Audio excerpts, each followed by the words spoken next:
오늘도 저와 여러분들의 마지막 사는 날까지 하나님이 주신 이 사명을 다하며 살아가는 그런 우리 복된 삶이 되시기를 주님의 이름으로 축원합니다. 신명기 31장부터 34장까지는 이제 모세가 그 마지막을 준비하는 장면입니다. 마지막이라면 참 쓸쓸하고 가슴 뭉클합니다. 이 모세는 하나님 앞에서 이제 죽을 기한이 다 되었다, 이렇게 하나님의 말씀을 듣고 그가 이제 마지막 그 떠날 준비를 하는 장면을 담고 있습니다. 여러분은 떠날 때에 어떤 모습으로 떠나고 싶습니까? 그리고 여러분은 여러분의 마지막 날을 위해 지금 무엇을 준비하고 계십니까? 모세는 사실 늙어서 힘이 없어서 그가 물러나는 것이 아닙니다. 하나님께서 이제 너의 사명이 다했으니 이제 다음 사람을 세우고 여기서 이제 손을 놓을 것을 말씀하고 있는 것이죠. 모세는 하나님의 말씀에 순종합니다. 그리고 모세가 죽기 전까지 그의 기력이 왕성했지만 그의 사명을 끝까지 최선을 다해 다 마치고 그의 자리를 떠나는 것을 볼 수가 있습니다. 여러분, 하나님의 사람들에게 사실 죽음은, 그리고 마지막 날은 육체적 죽음이 죽는 날이 아니라 어떻게 보면 하나님께서 주신 사명을 다하는 것이 그가 마지막 인생을 정리하는 날인 것입니다. 그러므로 우리가 하나님의 사람은 사명을 다하기까지 죽지 않는다는 것, 그리고 반대로 사명을 다하는 그날이 내 인생을 이렇게 하나님 앞에서 마감하는 날이라는 것. 사실 하나님의 주신 사명을 감당하는 삶이 아니라면 아무리 오래 살고 아무리 길게 사는데 그게 무슨 의미가 있겠어요? 사실 우리 인생을 돌아보면 나의 진짜 인생은 예수님을 믿은 후에, BC 이전의 삶이 아니고 예수님이 내 삶에 들어오신 이후 AD 이후의 삶이 진정한 내 인생이 아니겠습니까? 오늘 모세는 하나님 앞에 이 그의 사명을 다하고 끝나기 전에 신명기 3장 25절에 보면 간절히 기도했던 것이 있습니다. 그것은 이 모세도 그토록 사모하고 원했던 그 가나안 땅에 들어가고 싶다고 하나님 앞에 기도한 것입니다. 신명기 3장 25절에 보면 이렇게 말씀하고 있습니다.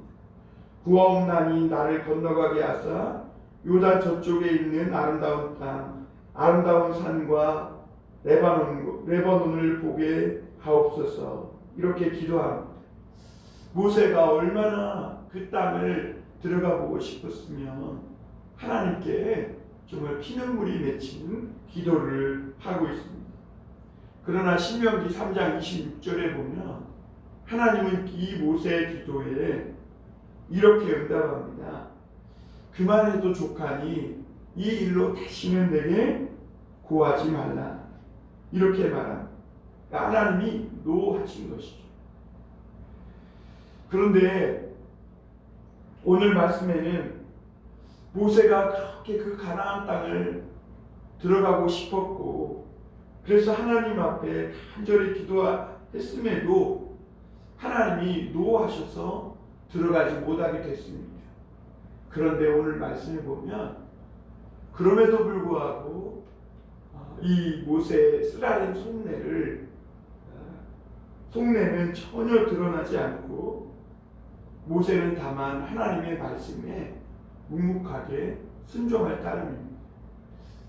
이 모습 속에서 우리가 몇 가지 깨닫는 것을 발견하는데요. 그렇구나. 하나님의 사람은 묵묵히 하나님 앞에 끝까지 마지막까지 순종하는 사람입니다. 내가 광야를 40년 동안 이스라엘 백성을 인도했다고 해서 하나님 앞에 나 거기 들어갈 자격이 있다고 그렇게 떼쓰고 우기는 것이 아니라 내가 기도할 때 하나님 앞에 노라는 응답을 받았다면 끝까지 충성을 다하는 그것이 하나님의 사람, 하나님의 종들의 삶이구나라는 것입니다. 여러분, 우리 신약의 무익한 종에 대한 비유를 알죠? 열심히 일한 후에 무익한 종은 또 다시 주인의 상에 서서 주인이 무엇을 명령하실지 기다리고 있는 그런 사람입니다. 우리가 무언가를 했다고 해서 하나님 앞에 우리가 기도하는 것을 들어주지 않는다고 쓰라린 속내를 드러내는 자가 아니라 끝까지 그럼에도 불구하고 하나님의 말씀에 순종하는 사람이 진정한 하나님의 사람이라는 것을 모세를 통해 배우게 됩니다. 그런데 모세가 이렇게 맹목적인 순종을 하지는 않았을 것입니다. 모세는 이렇게 하나님 앞에 순종할 수 있었던 것은 40년간 하나님을 섬기고 또 하나님이 모세와 자기와 함께 해주시는 그런 삶을 살면서 모세는 하나님이 결정하시고 선택한 그 길이 자신의 인생의 최고의 길이라는 것을 하나님은 우리보다 우리를 더 잘 아시기에 하나님의 말씀에 순종하는 것이 최고의 삶이라는 것을 그는 믿고 있기에 그렇게 순종할 수 있었던 것이죠. 그리고 모세는 오늘 이 기도를 통해 볼 때 하나님 앞에 이 자기의 기도를 관철시키지 않고 자신의 기도가 아니라 하나님의 말씀에 자기를 복종시키는 것을 보게 됩니다.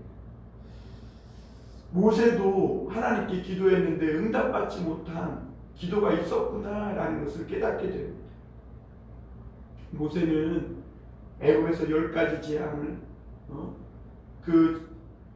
하나님의 10가지 재앙을 나타내고 지팡이를 내밀어 홍해를 가르고 또 하나님 앞에 기도해서 반석을 쳐서 물을 내기도 하고 40여 년 동안 이스라엘 백성들을 이끌면서 수많은 기도 응답을 받고 하나님의 능력을 나타낸 하나님의 종이었습니다.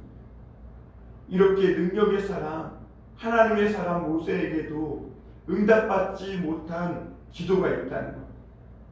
반대로 하나님이 노하신 기도가 있다는 것.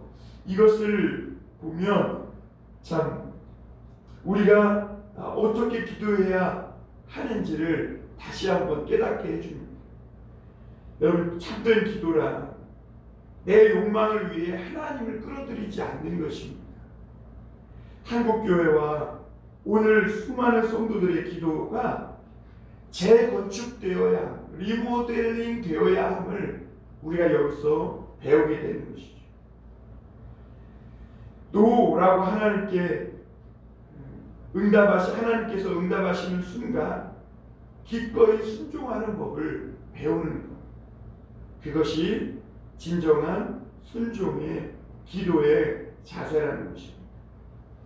오늘 이렇게 모세는 자기의 떠날 날을 준비하면서 몇 가지로 이렇게 준비하는데 첫째는 후계자를 세웁니다. 자기가 죽은 후에 이 이스라엘 백성들을 이끌고 가나안 땅에 들어가서 자기를 이어 이 하나님의 역사를 계속 이끌어 나갈 사람 후계자를 세우고 구원을 이양하는 것을 볼 수가 있습니다. 그리고 또 하나는 모세가 죽은 후에 이스라엘 백성들이 하나님을 잘 섬기며 가나안 땅에서도 계속해서 하나님의 축복을 받으며 살 수 있도록 그동안 모세가 가르쳐오고 또 모세가 지금까지 말해왔던 그 하나님의 말씀들을 책으로 엮는 것을 볼 수가 있습니다. 그러니까 글로 써서 책으로 엮는 것이죠. 왜냐하면 글은 말보다 오래 갑니다. 그리고 이 글은 언제든지 우리가 글을 책을 펴서 읽고 묵상함으로 우리가 제대로 된 방향으로 가고 있는가, 우리는 지금 길을 잘 선택해서 가고 있는지를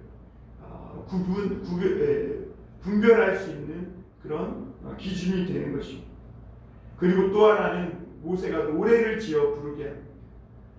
이스라엘 백성들이 장차 하나님을 떠나서 부패하여서 큰 재앙을 만나고 신명기 28장에서 말한 그 모든 저주와 재앙과 재난을 만났을 때, 그때 이 이스라엘 백성들이 이 노래를 부름으로 말미암아 하나님이 약속하신 약속을 잊지 않고 그들이 하나님 앞에 돌아오게 하기 위함인 것입니다.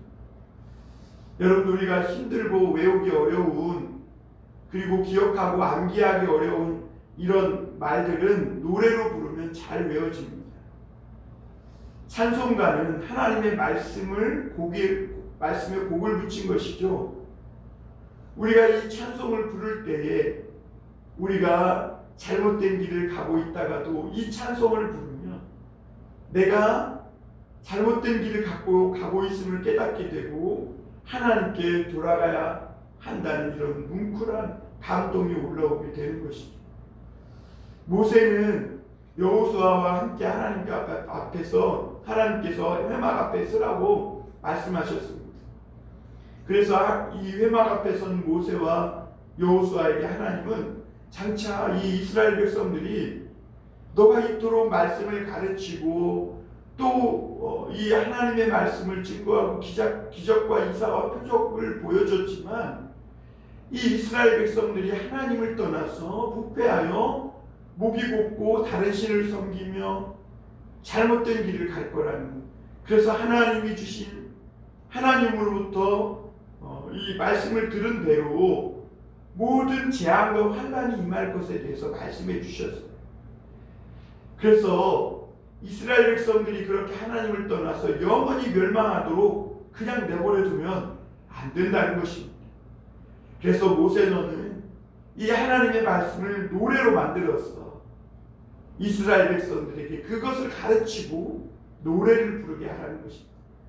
그래서 재앙과 환난을 만나거든 어찌하여 우리가 재앙과 환난을 만나고 하나님이 우리에게 얼굴을 숨기셨는고 라고 말하면, 너희가 하나님의 말씀을 떠나 하나님이 너희와 함께 계시지 않는다는 것을 이 노래를 부름으로 깨닫고 하나님이 자신들에게 얼굴을 숨기셨음을 깨닫고 다시 하나님 앞에 돌아올 수 있도록 그렇게 준비를 해주라는 것입니다. 참 모세는 마지막까지 하나님이 주신 그 이스라엘 백성들을 위한 최선을 다하는 것, 자기가 죽은 이후에까지도 생각하면서 오늘 책을 써서 하나님의 말씀을 책으로 엮어서 이스라엘 백성들이 지키고 살아가야 할 그 삶의 제도를 세우는 것을 볼 수가 있고, 그리고 그 말씀에서 벗어나서 잘못된 길로 갈 때, 그래서 어려움과 고통스러운 일을 만났을 때 그 삶을 분별하고 잘못된 길에서 돌이켜 하나님께로 돌아올 수 있도록 그 마음에 기억나도록 노래를 지어서 부르게 하는 것을 보게 됩니다. 여러분, 세우고 남기고 가는 인생이 모세가 마지막까지 사명을 다하는 인생이었습니다. 율법책을 세우고 후계자를 세우고 율법책과 또 노래를 남기고 끝까지 이스라엘 백성들이 잘못된 길을 갔을 때를 대비해서까지 준비해 주는 그 삶이 모세가 그의 삶을 다하는 그런 삶이었음을 보게 됩니다. 여러분, 우리 믿는 하나님의 사람들의 삶이 그래야 합니다. 그저 내 인생 잘 먹고 잘 살고 또 내 인생 내 인생 하나 잘 살아보자는 여기에서 그치면 안 됩니다. 내가 누리고 내가 받았던 그 은혜와 은총들을 내 후손들도 누릴 수 있도록 세우고 남기고 떠나는 그런 삶. 그래서 지금부터 하나님의 은총과 은혜들을 누렸던 그것들을 내 후손들이 누리고 그들도 함께 받을 수 있도록 세우고 남기는 삶을 사셔야 하는 것입니다. 그리고 여러분, 오늘 인생의 삶에서 어두운 밤과 같은 힘든 시간을 만난 성도들이 있습니까? 찬송을 부르십시오. 노래를 부르시길 바랍니다. 이 노래를 부르는 순간 하나님이 우리에게 또 그 사람에게 임재해 주실 것입니다. 노래를 부르는 순간 어두운 영이 떠나고 하나님의 말씀이 그 심령에 새겨질 것이고, 그 순간 하나님이 그 사람의 영혼의 삶에 임재해 주실 것입니다. 여러분, 오늘 모세의 마지막 고별 설교의 핵심은 6절입니다. 우리 6절 한번 보겠습니다. 너희는 강하고 담대하라. 두려워하지 말라. 그들 앞에서 떨지 말라. 이는 내 하나님 여호와 그가 너와 함께 가시며 결코 너를 떠나지 아니하시며 버리지 아니하실 것이니라. 이렇게 말씀합니다. 여러분, 모세는 이제 자신이 죽고 이제 그럼에도 가나안 땅에 들어갈 이스라엘 백성들을 위해서 강하고 담대하라. 그들 앞에서 절대로 떨지 말라. 운명이여 다가오라. 내가 절대로 떨지 않겠다. 떨지 말라. 그러는 것이죠. 그리고 왜 그러냐? 하나님이 너와 함께 가시고 반드시 너를 떠나지도 아니하시고 결코 버리시지도 아니할 것이다. 그러나 이스라엘 백성들이 하나님을 버리고 떠났을 때 하나님은 그들에게 숨기운 바 되기도 하셨어요. 그러나 그럼에도 불구하고 하나님은 그들을 떠나지 아니하셨고, 그들이 부른 이 노래, 그들이 간직한 이 말씀의 책들을 잊지 않고 기억했을 때 하나님이 그들에게 다시 돌아오셔서 그들의 삶을 회복시켜 주시고 변화시켜 주신 것을 볼 수가 있습니다. 그러므로 여러분, 오늘 이스라엘 백성들에게 중요한 것은 하나님의 율법입니다. 그래서 이 모세는 레위인 제사장과 장로들을 불러서 이 율법책을 매 7년 면제년 7년 끝에마다 율법책을 모든 사람들을 하나님이 택하신 곳에 모아놓고 거기서 이 율법의 말씀을 낭독하라고 했습니다. 그래서 모든 사람이 이 율법을 듣고 그리고 누구든지 이 말씀을 지켜 행하여 하나님을 경외하기를 배우게 하라. 이것이 그들의 생명이 될 것이기 때문에 그렇습니다.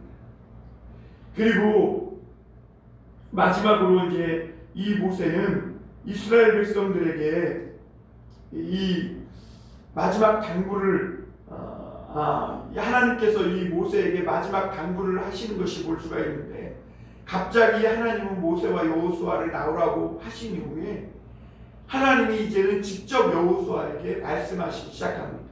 지금까지 모세와 말씀하셨던 하나님이 이제 여호수아에게 말씀하고 있는 것이죠. 하나님의 권위가 이렇게 조금씩 여호수아에게로 이양되는 것을 보는 것입니다.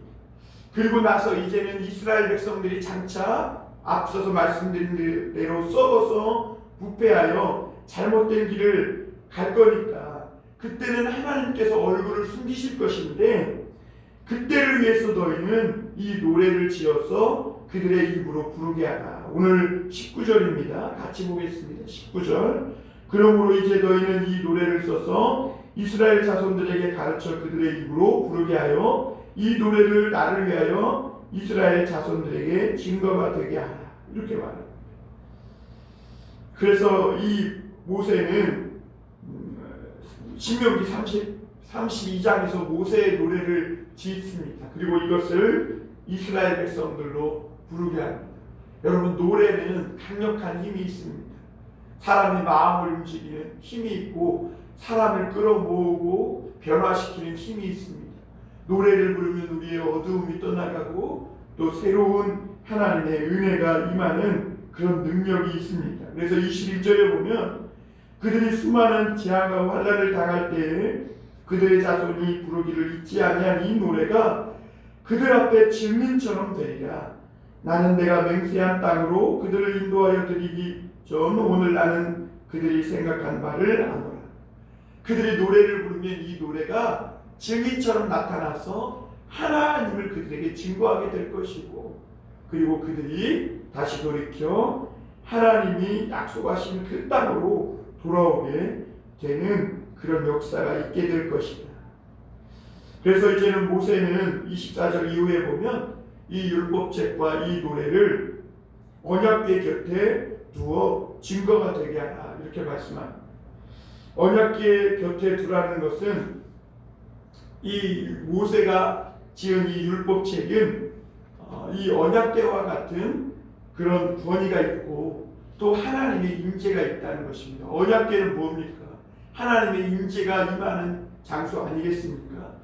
그러므로 오늘 이 모세의 말씀을 듣고 행할 때마다 하나님의 임재가 임할 것이다. 어디를 가든지 두려움이 없을 것이고 이 말씀을 행할 때마다 결코 하나님이 우리를 떠나거나 우리에게서 얼굴을 숨기지 아니할 것이라는 것이죠. 그래서 이 말씀의 책을 언약궤 곁에 두어 항상 이 말씀을 읽고 들리게 하라 이렇게 말씀합니다. 그리고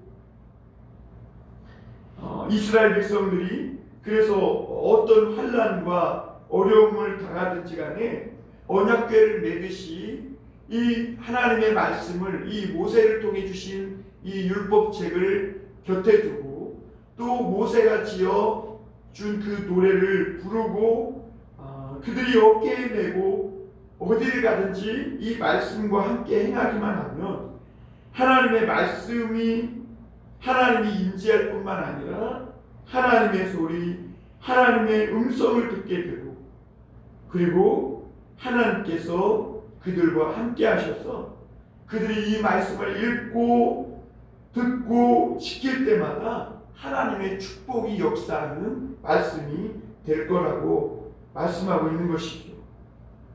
장차 이스라엘이 온갖 재앙과 어떤 환난을 당하게 되더라도 사람들이 이 노래를 부르는 날, 이 노래는 그들을 다시 일어나게 할 것이고 또 그들을 하나님이 약속하신 땅으로 인도하겠다고 말씀하신 것입니다. 사랑하는 여러분, 오늘도 여러분이 하나님의 말씀을 귀로 듣고 또 오늘 이 시간 예배하며 하나님의 말씀을 앞에 서는 순간 하나님의 임재가 여러분과 함께 있음을 잊지 마시길 바랍니다. 여러분이 지금 어떤 환난과 역경 속에 있더라도 여러분이 오늘 이 하나님의 말씀을 듣고 내 마음의 노래를 부른다면 그 말씀과 그 노래가 증인이 되어서 지금 내가 어떤 환경과 어려움 속에 있더라도 절대로 두려워하고 떨지 않고 마음을 강하고 담대하게 하는 그런 하나님의 말씀이요 음성이요 임재가 되는 것입니다. 그리고 어떤 환경과 어려움 속에 있더라도 그 말씀은 반드시 하나님이 약속하신 그곳으로 우리를 인도해 갈 것입니다. 그러므로 여러분 오늘 모세의 마지막 구별 설교처럼 두려워하거나 떨지 마시길 바랍니다. 담대하시길 바랍니다. 하나님께서 여러분과 함께 계십니다. 잠시 하나님이 나에게 얼굴을 숨기는 것 같을지라도 하나님은 결코 저와 여러분들을 떠나거나 버리지 않습니다. 요한계시록 말씀 한 구절로 오늘 말씀을 마칠까 합니다. 요한계시록 1장 3절 말씀입니다. 이 예언의 말씀을 읽는 자와 듣는 자와 그 가운데 기록한 것을 지키는 자는 복이 있나니 때가 가까웠다. 여러분 오늘도 여러분의 귀에 들려진 그리고 여러분이 오늘 마음으로 신앙하고 믿는 그 말씀을 꼭 붙들고 승리하는 하루 사시는 주님의 이름으로 축원합니다.